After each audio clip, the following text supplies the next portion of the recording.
এখানে আসার পর কিছু নতুন বন্ধু হলো, যারা আমাদের আগে ইন্ডিয়া থেকে এখানে এসেছে। তাদের সাথে একটা অদ্ভুত আন্ডারস্ট্যান্ডিং তৈরি হলো আমাদের। আসলে আমরা সবাই তো একই নৌকায়, তাই তারা বুঝতো আমাদের ইনিশিয়াল সমস্যাগুলো।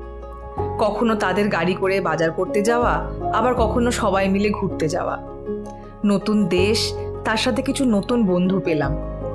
আস্তে আস্তে অচেনা দেশটা একটু একটু করে আমাদের আপন করতে লাগলো।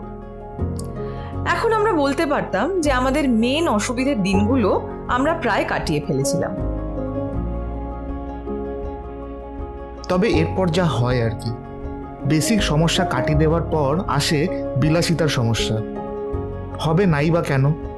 যখন বুঝতে পারছিলাম যে এই দেশে আরও কিছু বছর কাটাতে হতে পারে, তখন শুধু অসুবিধে কাটিয়ে দিলেই চলে না, ভাবতে শুরু করলাম সুবিধার কথা।